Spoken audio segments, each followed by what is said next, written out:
오늘 우리에게 주신 하나님의 말씀은 빌립보서 1장 1절에서 11절까지의 말씀입니다. 신약 318면에 있는 빌립보서 1장 1절부터 11절까지 한 절씩 교독하시고 마지막 절을 같이 읽도록 하겠습니다. 그리스도 예수의 종 바울과 디모데는 그리스도 예수 안에서 빌립보에 사는 모든 성도와 또한 감독들과 집사들에게 편지하노니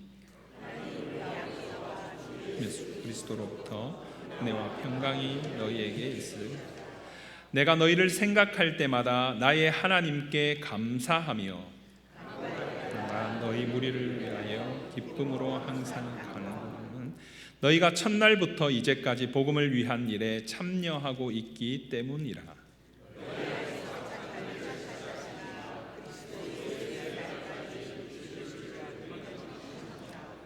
내가 너희 무리를 위하여 이와 같이 생각하는 것이 마땅하니 이는 너희가 내 마음에 있음이며 나의 매임과 복음을 변명함과 확정함에 너희가 다 나와 함께 은혜에 참여한 자가 됨이라.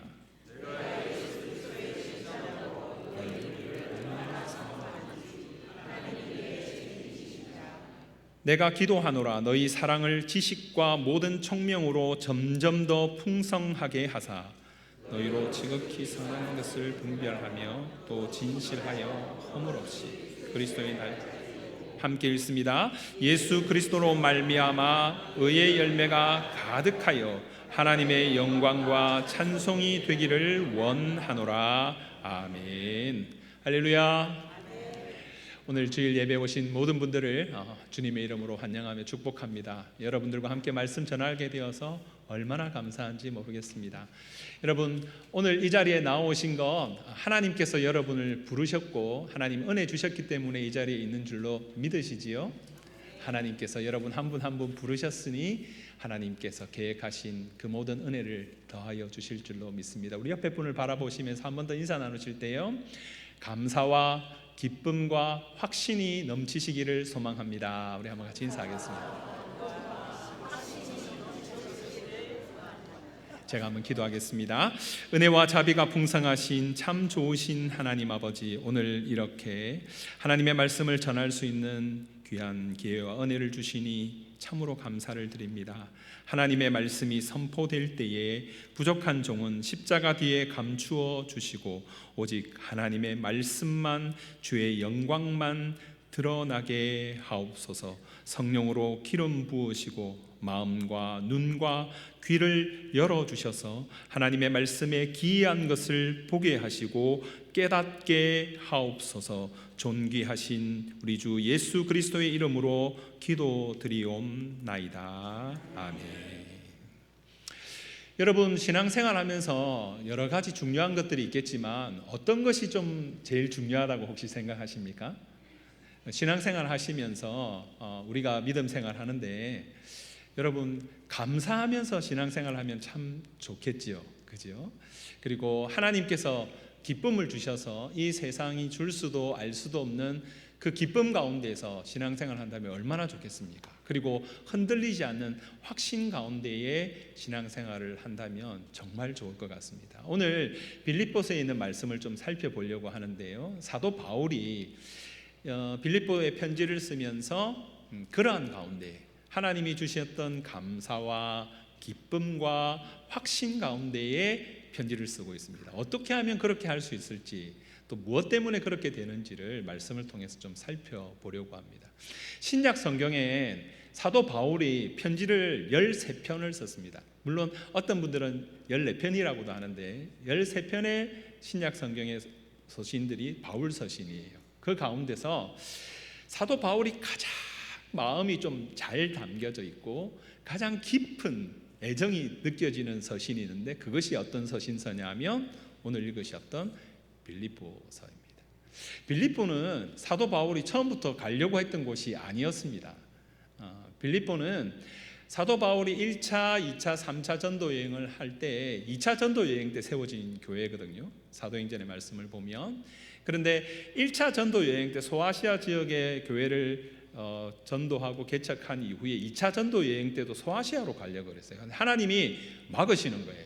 전도하러 가려고 하는데 하나님 막으셨어요. 그리고 마게도냐 사람의 환상을 보여주시고 하나님이 유럽으로 보내셨는데 그때 첫 번째 갔던 곳이 빌립보 지역이었습니다. 그래서 그 교회가 세워졌어요. 빌립보는요, 사도행전에 있는 말씀을 보면 사도 바울이 그렇게 썩 좋은 기억은 없는 교회입니다. 가서 매 맞고 옥에 갇히고 쫓겨나고 욕 얻어먹은 교회가 빌립보에 있는 지역이었고 그 교회였습니다. 그런데 사도 바울이 빌립보에서 쫓겨나듯이 나오고 난 이후에 또 전도를 하고 있는데 사도 바울에게는 자신의 원칙이 하나가 있었습니다. 그것이 무엇이었냐면 복음을 전하는데 자비량 선교를 하는 것이 사도 바울의 원칙이었어요. 그래서 그는 자기가 힘써 수고해서 복음을 전하는데 빌립보 교회만 유독 사도 바울이 복음을 전할 때 후원을 해주는 그런 교회였어요. 사도 바울이 일부러 후원을 하는 사람에게 후원하지 말라고 한 것은 아니었지만 스스로는 안디옥 교회에 의해서 파송을 받았고 후원을 받을 충분한 자격이 있는 사람이었죠. 그런데 그것을 요청하지 않았습니다. 그런데 빌립보 교회는 세워진 지 얼마 되지도 않았고 교회가 성도들도 많지도 않아요. 큰 교회도 아니에요. 그런데 복음을 전해서 교회가 세워지고 난 이후부터 계속해서 사도 바울을 향해서 물질로 후원한 것이죠. 제가 아는 분이 이런 이야기를 하더라고요. 저는 그 말을 썩 좋아하진 않지만 감사는 말로 하지 말고 돈으로 하세요. 그렇게 이야기하더라고요. 근데 빌립보 교회 성도들을 시켜서 그런 것 같지는 않아요. 사도 바울을 사랑하는 마음으로 처음부터 계속해서 후원을 했던 교회입니다. 사도 바울이 어려움 가운데에 교회를 세웠고 그 가운데에 자신을 향해서 끊임없이 물질로 후원하면서 또 그들이 믿음 안에서 자라가는 이야기를 들었을 때 빌립보 교회가 얼마나 소중한 교회였겠습니까? 그러니 빌립보를 향하여서 늘 애틋한 마음이 있었죠. 그런데 들려오는 소문이 빌립보 교회에 좀 안 좋은 소문이 들리는 거예요. 어려움이 있다는 거예요. 그래서 오늘 빌립보서를 기록한 것입니다. 여러분 성경을 보시면서 배경을 이해하는 것이 참 중요합니다. 성경이 언제 쓰여졌고 누구를 향하여 쓰여졌고 어떤 상황이 있는지를 아시는 것이 참 중요하죠. 특히 편지 같은 경우는 더 그렇잖아요. 혹시 여러분들 연애 편지 한 번쯤 다 써보셨죠? 한 번도 안 써보신 표정으로 저를 보시면 다 편지 한 번씩 써보시지 않았습니까? 그런데 편지 같은 경우는 더 심하게 그렇죠. 그 배경을 잘 알아야 되는 거죠. 편지를 쓸 때 정말 애틋하고 사랑하는 마음으로 그 편지의 내용을 글을 쓰고 있는지 아니면 심하게 싸우거나 막 다툼이 있어가지고 화가 나서 지금 그 편지를 쓰고 있는지 그걸 알아야죠. 쉬운 말로 여러분 누구를 향해서요 쳐다보고 잘하고 계십니다 이러면 좋은 마음에 할 때는 어떤 말이에요? 잘한다는 말이죠. 옆에 분 한번 보시면서 지금 잘하고 계십니다 한번 인사 한번 해주세요. 그런데요 싸워가지고 보면서 잘하고 계십니다. 그러면 그 말이 잘한다는 말입니까? 잘못한다는 말입니까? 비꼬은 말이잖아요. 편지도 마찬가지예요. 성경도 마찬가지입니다. 그 상황이 어떻게 해서 쓰여졌는지를 알아야만 정확하게 의미를 알 수 있어요. 빌립보 교회는 그 애틋한 마음으로 편지를 썼는데 사도 바울이 지금 어떤 상황에 있느냐 하면 사도 바울은 지금 옥에 갇혀 있는 상황이에요. 오늘 말씀해 보면 4번이나 걸쳐서요 자기가 옥에 갇혀 있다고 매여 있다고 표현하고 있어요. 나의 매임은 1장에서만 4번이나. 근데 매여 있는데 어디에 매여 있다고요? 보시면 1장에 시위대들에 가죠. 시위대라는 말은 프레토리온이라는 말인데 그냥 일반적인 말이 아니고 황제를 보호하는 황제를 근위한 근위대를 말하는 거예요. 그러니까 감옥인데 특별히 로마 감옥에 갇혀 있어요. 감옥에 갇혀 있으면 여러분 기분 좋으실까요? 억울한 일에 당해가지고 우리가 감옥에 혹여나 이런 분은 아무도 안 계시지만 구치소에 갇히거나 있으면 제가 감옥에 전도하러 몇 번 갔는데요 감옥에 갇힌 분들 중에서 막 웃고 기뻐하시는 분은 한 분도 못 봤어요. 다 억울하대요. 다 억울하고 뭔가가 불만스러워요. 근데 사도 바울은 잘못한 것도 아니에요. 복음 전하다가 억울하게 감옥에 갇혔어요. 근데 분명히 기분이 안 좋을 텐데 사도 바울이 빌립보서에 보면 어떤 말을 계속하고 있냐면 감사하다고 기쁘다고 계속 이야기하는 거예요. 빌립보서에 감사하다는 말이 6번 나오거든요. 기쁘다는 말은 17번 정도 나와요. 그러니까 얼마나 많은 감사와 기쁨이 있다는 걸 이야기하고 있습니다. 옥에 갇힌 사람이 이거 왜 그럴까요? 궁금하지 않으세요? 어떻게 하면 사도 바울이 이렇게 할 수 있었을까? 여러분들과 함께 그것을 좀 살펴보려고 합니다. 여러분 사도 바울이 전도 여행을 조금 이따 화면에 보이겠지만 1차, 2차, 3차 전도 여행을 다니는데 저기서 보시면 안디옥에서부터 파송받습니다. 받아서 아시아와 구브로와 유럽에 향하여서 저 이탈리아 물론 로마까지 나중에 가려고 하지만 그 모든 전도 여행을 사도행전에 보면 다니거든요. 다니는데 예수님을 사도 바울이 언제 만났냐면 34년경에 다메섹 도상에서 예수님을 핍박하고 예수 믿는 사람 잡아 죽이려고 가다가 다메섹 도상에서 예수님을 만났어요. 그리고 나서 예수님은 14년이 지나고 나서 안디옥 교회에서 파송을 받았어요. 그럼 14년 동안 뭘 했을까요? 성경이 정확히 말하고 있지는 않아요. 그런데 그 가운데 하나님의 말씀에 대해서 또 은혜에 대해서 준비하고 또 기도하는 시간들이었던 것 같습니다. 그래서 14년이 지난 예수님 오신 이후 46년경에 이제 전도를 합니다. 그리고 나서 11년 동안 걸쳐서 1차, 2차, 3차 전도 여행을 다니. 조금 전에 보셨던 그 거리들을 다니는데 지금도 조금 전에 보셨던 그 지도에 나타나는 거리는요 정말 넓은 곳이에요. 비행기를 타고 차를 타고 배를 타고 가도 오랫동안 가야 되는 거리입니다. 혹시 아마 이 중에는 갔다 오신 분들도 계실런지 모르지만요. 그런데 사도 바울 당시에는 어땠냐면 교통편이 없었어요. 네, 알겠습니다. 걸어서 다녔어요. 걸어서 그 먼 거리를 이렇게 다녔다는 것이지요. 그 먼 거리를 다니는데 11년 동안 사도 바울이 총 8개의 교회를 개척했어요. 8개. 사도 바울이 11년 동안 8군데의 교회를 개척했다는 거죠. 그 말은 무슨 말이냐면 끊임없이 쉬지 않고 걸어 다녔어요. 그런데 그냥 아무 문제도 없고 사역만 집중할 수 있는 상황이라면 11년 동안 8교회 교회 가능할런지도 모르겠어요. 지금도 솔직히 그러기는 어렵습니다만 그럴런지 모르지만 사도 바울은 아까도 말씀드린 대로 자기가 가진 원칙이 있는데 자비량 원칙이었어요. 그러니까 복음도 전하면서 자기가 필요한 물질도 자기가 벌어서 썼어야 돼요. 그리고 걸어 다니면서 갔어요. 그것만이 끝이 아니고 성경의 말씀에 보면 고린도후서 11장에 있는 말씀을 보면요 사도 바울은 큰 어려움 가운데 있었다라고 그렇게 기록되어져 있습니다. 그 어려움이 어떤 것이었냐면 고린도후서 11장에 있는 부분들 한번 나중에 나올 텐데요. 화면에서도 보시면 사도 바울은 수고를 넘치도록 했어요. 수고를 넘치도록 했는데 여러 번 갇히고 매도 수없이 맞고 죽을 뻔하기도 했죠. 그런데 특별한 단어들이 몇 가지가 나타나는데 유대인들에게 40의 하나 가만매를 맞았다 이렇게 되어 있어요. 40의 하나 가만매는 얼마예요? 39이잖아요. 그럼 39대 맞았다 하면 될 텐데 왜 굳이 40의 하나 가만매라고 했을까요? 그건 법정 용어이기 때문에 그래요. 나중에 설명을 좀 드리겠습니다. 그리고 3번 태장을 맞았어요. 태장은 지금 우리 예전에 보시면 그 곤장 맞는 거 있잖아요. 그거하고 비슷해요. 큰 얼반지로 이렇게 엉덩이와 하체를 다 드러내고 매를 맞는 겁니다. 그리고 한 번 돌에 맞았어요. 사도행전 루스드라에 보면 돌에 맞아서 거의 죽었어요. 아니 죽었던 것 같아요.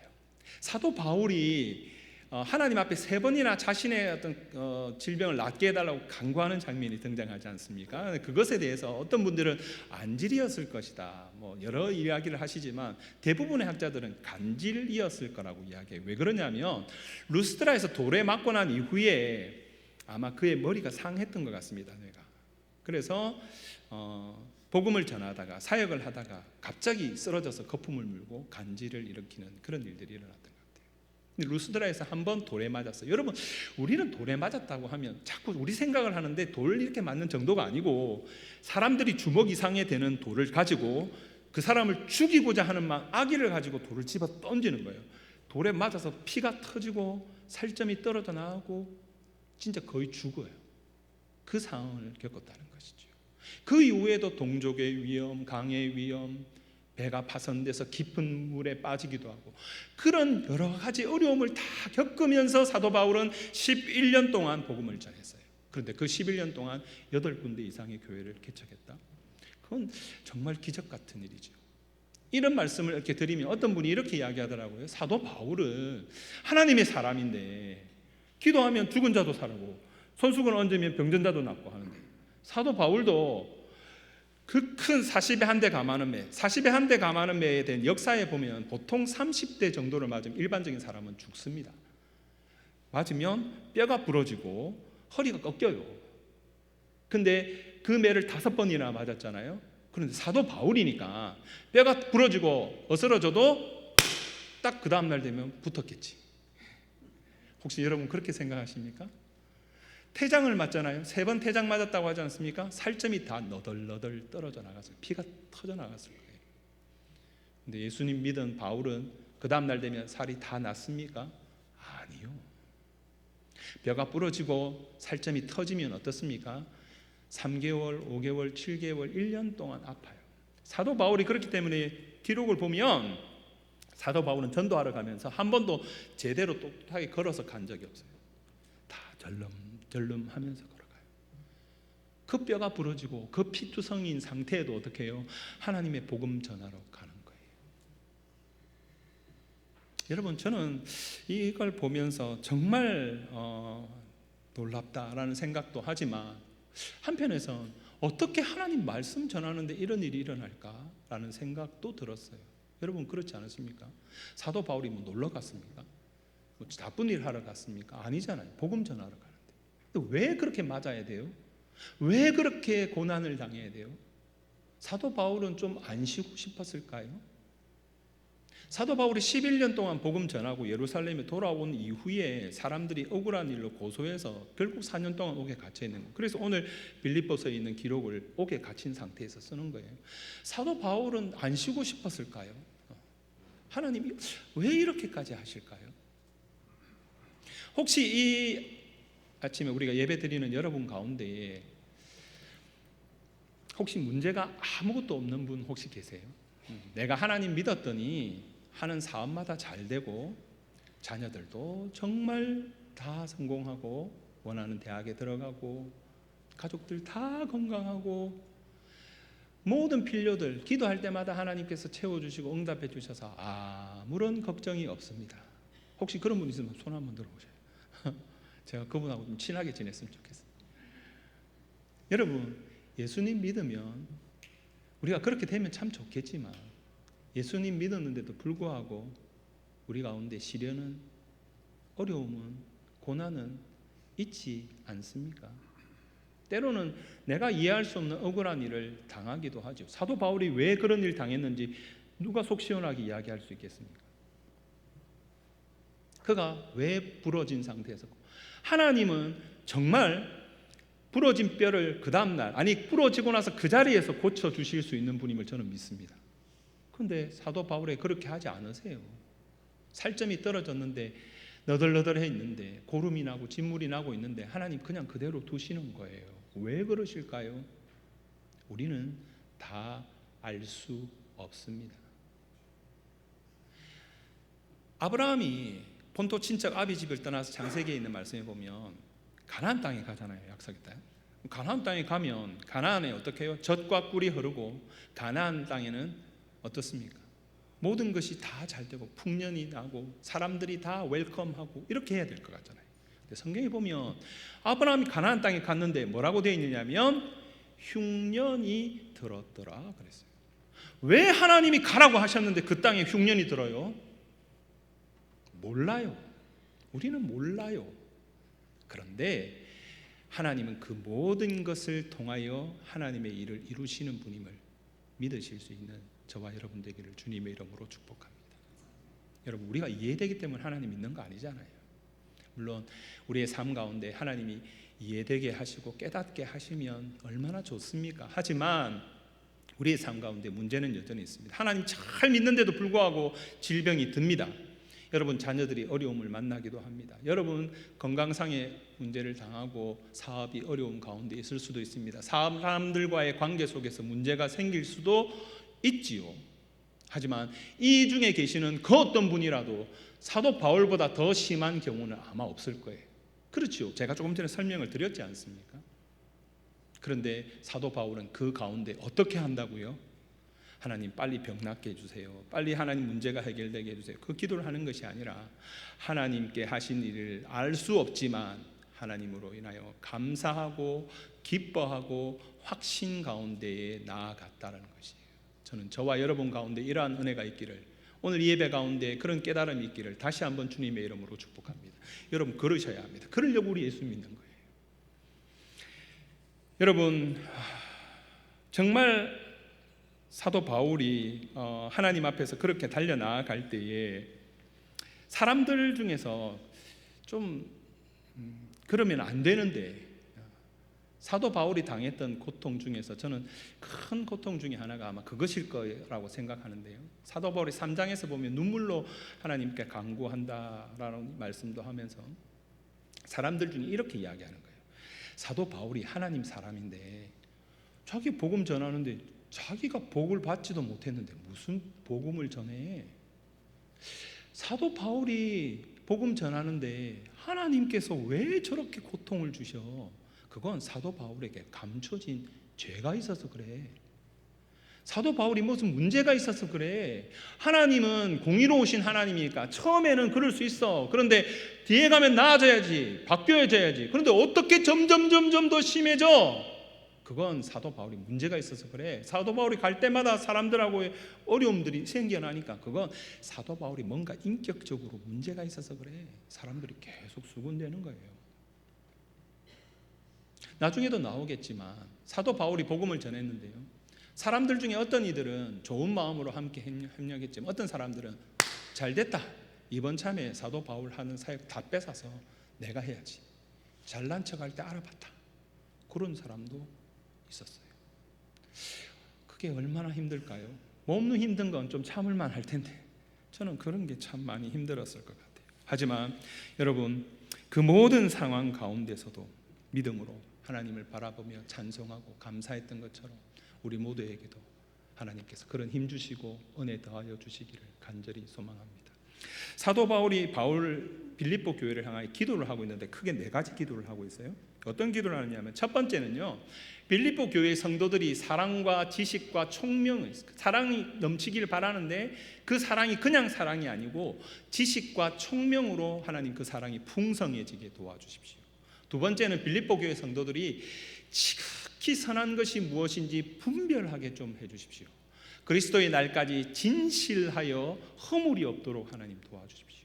그리고 의의 열매가 삶에 가득할 수 있도록 도와주옵소서. 사도 바울이 그렇게 빌립보 교회를 위해 기도합니다. 저도 하나님 우리 교회가 그런 교회가 되었으면 좋겠습니다. 저는 여러분들도 그렇게 교회를 위해 기도하실 때 기도하시면 좋겠습니다. 이 부분에 대해서는 다음에 또 한번 말씀을 나눌 수 있었으면 좋겠습니다만, 그렇게 빌립보 교회를 위해 기도하는데 그 자세가 아까 말씀드린 대로 감사와 기쁨과 확신 가운데 있었다는 거죠. 그럼 어떻게 감사할 수 있을까요? 사도 바울에 있는 말씀을 한번 보세요. 3절에 있는 부분에 보면 내가 너희를 생각할 때마다 하나님께 감사한다 그랬잖아요. 그 이후에 계속 감사한다고 나와요. 그럼 어떻게 해서 감사할까요? 한번 이 중에서 감사를 훈련하고 아마 감사 일기를 쓰고 계시는 분들도 계시겠지만 저는 여러분들이 꼭 그렇게 하셨으면 좋겠어요. 담임 목사님이 예전에도 감사 일기를 한번 써보세요 그러지 않습니까? 감사는 감사를 하면 더 풍성해집니다. 그런데 감사를 그러면 어떻게 해서 할 수 있을까를 생각해 보니까요, 감사는 모든 것에 대해서 당연하게 여기지 않을 때 감사가 되더라고요. 그게 무슨 말이냐면 사도 바울보다 지금 이 빌립보 지역이든 누구든 이 세상의 그 누구든 사도 바울보다 아마 더 복음을 위해 수고하고 헌신한 사람이 있겠습니까? 그런데 사도 바울 마음속에 이런 생각할 수 있잖아요. 내가 그렇게 수고했으니 빌립보 교회 너희들이 그렇게 헌신하고 수고하고 성경금 보내고 하는 거 당연하다라고 생각하면 감사할 수가 없죠. 우리가 어떨 때 감사를 잃어버리느냐 하면요, 우리 주변에 있는 사람들을 섬김과 수고를 보면서 당연하다고 생각하면 감사가 없어집니다. 가족들 사이에서도 그런 것 같아요. 가족들 사이에서 수고하는 우리 남편, 아내, 또 자녀들, 부모님들 모습을 보면서 부모니까 저렇게 하는 거 당연하지. 그러면 감사하지 않죠. 그러면 어떻게 해요? 더 안 해준 것만 보이는 거죠. 남편이니까, 아내니까, 자식이니까 당연하지. 그러면 감사가 없어져요. 성도님들 가운데서도 그래요. 우리가 같이 수고할 때 다 누가 마음에 들겠습니까? 근데 마음에 들지 않아도 그분이 수고하는 것을 알아주고 인정하기 시작할 때, 고맙다. 저건 당연한 게 아니라 저분이 참 수고하는 거야 라고 생각할 때 감사하게 되는 거죠. 사도 바울이 그랬어요. 자신이 더 많이 수고했지만 그 가운데서 다른 사람들이, 빌립보 교회 성도들이 하는 걸 당연하게 여기지 않았어요. 그러니까 감사할 수 있는 거예요. 저는 여러분들이 그러셨으면 좋겠습니다. 정말 성도님들을 바라보시면서 수고하는 걸 알아주십시오. 당연하게 여기지 마세요. 당연한 거 없어요. 그분들을 바라보면 그 마음이 생길 때 감사할 수 있는 거예요. 여러분 그거 아세요? 감사하지 않는 사람에게 대한 벌은 없어요. 왜 감사하지 않으면 벌을 안 주는지 아세요? 감사하지 않는 그 자체가 벌이기 때문에 그래요. 감사하지 않는 것, 믿음 생활하면서 여러분 감사를 잃어버리면 감사와 함께, 감사는 항상 기쁨과 이어지는데 기쁨이 사라집니다. 여러분 지금 신앙생활하면서 혹시 감사가 잃어버렸다면 하나님 내가 감사함을 회복해 하옵소서. 사람들을 바라보며, 성도들을 바라보며, 내 가족들을 바라보며, 이웃들을 바라보며, 이 세상에 있는 모든 것을 바라보며 당연하다고 생각하지 않게 하옵소서. 여러분 그렇게 기도하셔야 됩니다. 두 번째는 기쁨이라고 하잖아요. 그죠? 어떻게 말하고 있습니까? 항상 간구할 때마다 기쁨으로 간구한다 이렇게 되어 있잖아요. 그죠? 근데 저는 요즘 이 부분이 너무 제 속에 가장 큰 기도의 제목이기도 합니다. 어떻게 기뻐할 수 있을까? 억울하게 매를 맞고 그 만신창이가 되어서 그 하나님 복음을 전했는데 하나님을 향하여 좀 원망하는 마음 없었을까? 사도 바울도 사람인데. 여러분 어떠셨을 것 같아요? 사도 바울이 하나님 향하여 원망하셨을 것 같습니까? 사도 바울이 그 모든 일을 바라보며 원망했을 것 같습니까? 그럼 어떻게 기뻐한다고 해요? 기쁨은 절대 감출 수 없어요. 기쁨과 재채기는 감출 수 없다면서요. 기쁨은 표정이 표현나요. 옆에 한번 보세요. 기뻐하고 계시는 표정인지 아니면 지금 오만 어려운 가운데서 어쩔 줄 몰라 하시는 기쁨인지. 제 얼굴을 보시면 제가 기뻐하는 것 같습니까? 아니면 제가 너무 힘들어하는 것 같습니까? 최근 들어 저에게 오셔서 제일 많이 목사님 힘드시죠 그러는데 힘듭니다. 힘드는데 제 가운데 하나님 주신 기쁨이 있습니다. 어떻게 기쁨할까요? 그건 첫 번째는요, 사도 바울이 옥에 갇혔는데 그것으로 말미암아 빌립보 교회 성도들 가운데 그렇게 하나님 말씀 전하고 복음 전하고 하나님 사역합시다 했는데 어떤 사람들은 계속해서 아이고 바울 사도님 저는 너무 부족해서 못할 것 같아요 계속 빼시던 분들이 사도 바울이 옥에 갇혔다고 생각하니까 아이고 어떡해, 사도 바울이 옥에 갇혔대, 바울님이 옥에 갇혔대, 나라도 해야지, 난 너무 부족한데, 난 할 줄 아는 것도 없는데 나라도 좀 해야지 라면서 하나님의 복음에 동참하기 시작하는 거예요. 오늘 말씀에 보시면 뭐라고 되어 있어요? 오늘 말씀을 다시 한번 잠깐 볼게요. 너희 무를 위하여 기쁨을 간직함은 하나님 앞에서 어떻기 때문에 그렇다고 하고 있습니까? 오늘 빌립보서 1장에 있는 말씀을 한번 다시 보겠습니다. 보시면 5절에 있는 말씀 한번 보십시다. 너희가 첫날부터 이제까지 복음을 위한 일에 뭐하고 있었어요? 참여하고 있었어요. 이 말은 너희가 예수 믿고 구원받았기 때문에 내가 기뻐한다는 것이 아니고 구원받고 복음을 깨닫고 난 이후에 하나님의 사역을 감당하고 있다는, 그 일을 하고 있다는 거예요. 그게 기쁘다는 거예요. 사람들이 옥에 갇혔는데, 바울이 옥에 갇혔는데 사람들이 어떻게 해요? 어떻게 하면서 나라도 해야지 하면서 동참하기 시작하는 거예요. 그게 너무 감사하고 기쁘다는 거예요. 그런데 또 한 가지가 더 있어요. 어떤 사람들은 어떻게 하느냐면, 아까도 말씀드린 대로 잘 됐다, 이번에 사도 바울 하는 걸 내가 다 뺏어서 내가 해야지, 이런 나쁜 마음, 악한 동기로 일을 하는 사람도 있었어요. 그러면 여러분 어떨까요? 무슨 저런 사람이 다 있어라고 생각할 수 있는데, 사도 바울은 내가 옥에 갇힌 것이 복음의 진전에 유익하다, 이렇게 하나 저렇게 하나 하나님의 복음이, 하나님의 영광이 나타나는 것이 기쁘다라고 하는 거죠. 할렐루야. 저는 우리 안에 그런 기쁨이 넘치기를 참으로 진심으로 주님의 이름으로 축복합니다. 여러분 그러셔야 합니다. 내가 아니면 어떻습니까? 어떨 때 우리 교회가 아니면 어때요? 교회 내에서요, 어떨 때 분쟁이나 싸움이 일어나는 줄 아세요? 가만히 있으면 절대 싸움이 일어나지 않습니다. 분쟁이 일어나지 않습니다. 좋은 일 하려고 하면 그래요. 근데 그 좋은 일을 누가요? 내가 아니라 누군가가 해서 그 사람이 막 칭찬받으면 그게 보기 싫은 거예요. 그래서 싸움이 나요.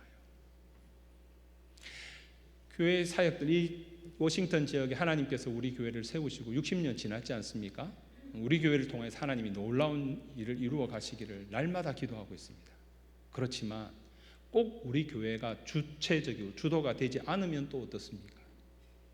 하나님의 역사가, 하나님의 은혜가, 그 구원의 사역이 이루어지면 우리 교회는 이름도 없이 빛도 없이 그 일을 하면 얼마나 좋겠습니까? 그런데 지금 이 시대에 그렇지 않는 것 같아요.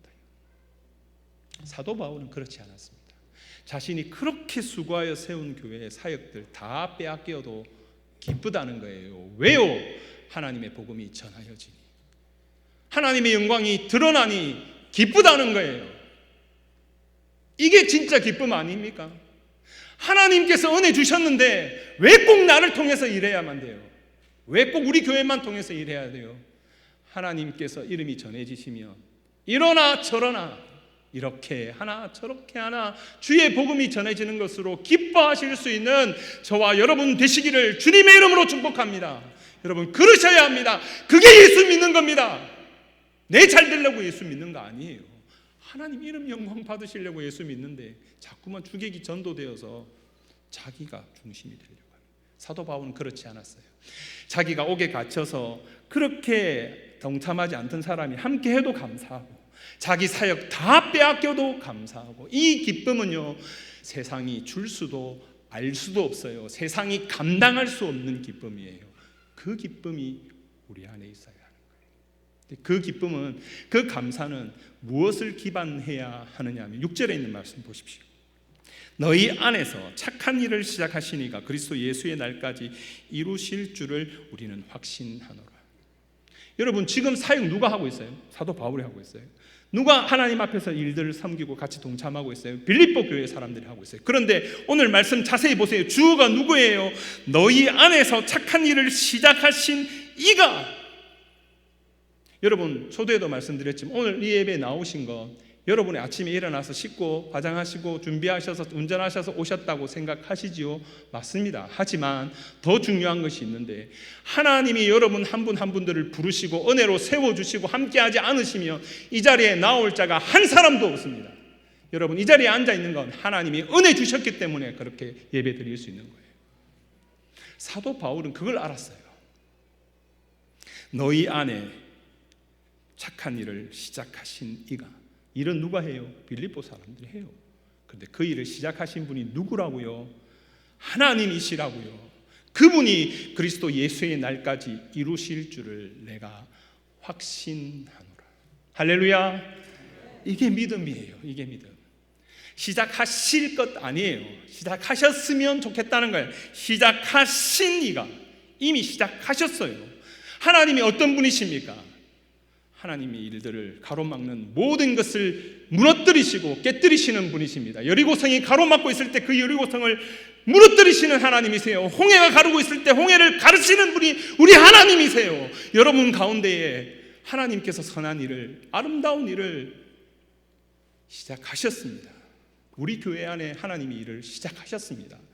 그분께서 이루실 것을 확신하면 여러분 더 온전한 기쁨과 감사 가운데 나아가게 될 줄로 믿습니다. 여러분 이 믿음 안에 가셔야 됩니다. 우리가 예수 믿는 건 그저 이 땅에서 잘 되고 복 받는 수준이 아니고요, 하나님이 부르시는 기쁨 안에서 내가 잘 되어도 못 되어도 기쁘고 감사한 거예요. 하나님이 어떤 상황 가운데 있을지라도 하나님께서 시작하셨으니 하나님께서 이루실 줄로 믿고 찬송하는 겁니다. 저는 오늘 이 예배에 저와 여러분 가운데 이러한 은혜가 넘쳐나기를 다시 한번 주님의 이름으로 축복합니다. 여러분 그러셔야 합니다. 그러려고 우리 예수 믿는 겁니다. 이 기쁨은 세상의 그 무엇으로 바꿀 수 없습니다. 이 기쁨이 충만하면요, 사람들 알아주든 알아주지 않든 상관없습니다. 이제 사람들 보며 일하지 않습니다. 왜요? 하나님이 아시니. 오늘 사도 바울도 그렇잖아요. 내가 너희를 얼마나 사랑하는지 하나님이 내 증인이시라. 8절에 그렇게 말씀하고 있잖아요. 사람은 모릅니다. 정말 그렇습니다, 여러분. 근데 하나님은 아십니다. 하나님은 보고 계십니다. 그 하나님 앞에 여러분 사시면 흔들리지 않아요.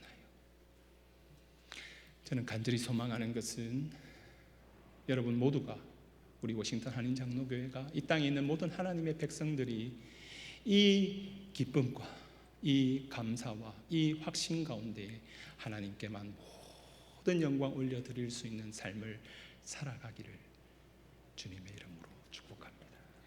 우리 지금 한번 같이 기도할까요? 한번 같이 기도하실 때, 하나님, 지금 내가 감사하고 있습니까? 혹시 하나님 지금 내가 기뻐하고 있습니까? 내가 그 확신 가운데에 하나님 신앙생활하고 있습니까? 언제부터인가 자꾸만 짜증이 나고 원망이 생기고 불평이 나는 것은 왜 일입니까? 하나님, 자꾸만 사람들이 보이고 자꾸만 하나님, 이게 맞나? 정말 하나님 내 모든 삶 가운데 하나님이 함께 하시는 것이 맞나? 하나님, 의심이 생기고 불안한 것은 도대체 왜입니까? 하나님 은혜를 주셔서 내가 정말 하나님 감사하게 도와주십시오. 기뻐하게 하여 주십시오. 확신 가운데 하나님 살아가게 하여 주옵소서. 우리 합심해서 통성으로 한 1, 2번 같이 기도하시겠습니다. 하나님 은혜를 감사합니다. 하나님 오늘도 이렇게 하나님 함께 하나님 말씀을 나눌 수 있어서 너무나 감사합니다. 아버지 아시지요? 하나님 아시지요? 우리가 어떤 삶을 사는지, 하나님 어떠한 형편과 상황 가운데 있는지 하나님 아시지요? 때로는 하나님 그 누구도 알지 못하여, 남편도 아내도 하나님 우리 가족들도, 아니 심지어 부모님조차도 하나님 알지 못하여 하나님 내가 남몰래 흘리고 있는 눈물 하나님 아시지요? 하지만 하나님, 우리의 기쁨이 세상에 있지 아니하고 하나님께 있습니다. 하나님 아심에 하나님이 함께 하시니 우리 안에 선한 일을, 착한 일을, 아름다운 일을 시작하신 이가 우리 하나님이시니 그리스도 예수의 날까지 하나님이 이루실 것이기에 내가 하나님 주저앉은 자리에서 다시금 일어설 수 있습니다. 하나님 눈물을 짓는 그 자리에서 하나님 다시금 일어설 수 있습니다. 너무 외로워 견딜 수 없는 그 순간에도 하나님 다시금 일어설 수 있습니다. 오 아버지, 이 아침 이렇게 예배드리는 우리 모든 성도님들 하나님 만나 주십시오. 말씀하여 주십시오. 하나님께서 한 번만 하나님 우리를 도와주시고 하나님 은혜를 베풀어 주시고 역사하여 주옵소서. 하나님 아버지, 우리 워싱턴 한인 장로교회 성도님들이 지식과 모든 총명으로 사랑이 풍성하게 하여 주옵소서. 지극히 선한 것이 무엇인지 분별하게 하시고 진실하여 허물 없이 그리스도의 날까지 이르게 하옵소서. 예수 그리스도로 말미암아 의의 열매가 가득하여 하나님의 영광과 찬송이 되는 우리 모두가 되게 하여 주옵소서. 감사함으로 주님께서 주신 기쁨으로 확신 가운데에 기도하게 하옵소서. 그리하여 우리의 모든 묶임이 풀어지게 하시고 죽은 자가 살아나게 하시고 병든 자가 나음을 입게 하시고 무너진 관계가 회복되게 하시고 경제적인 문제가 해결되게 하시고 가정이 살아날 수 있는 은혜를 베풀어 주옵소서. 우리 교회 가운데 다시금 놀라운 부흥을 허락하여 주옵소서. 참으로 참 하나님이시며 생명의 주관자가 되시는 존귀하신 우리 주 예수 그리스도의 이름으로 기도드리옵나이다.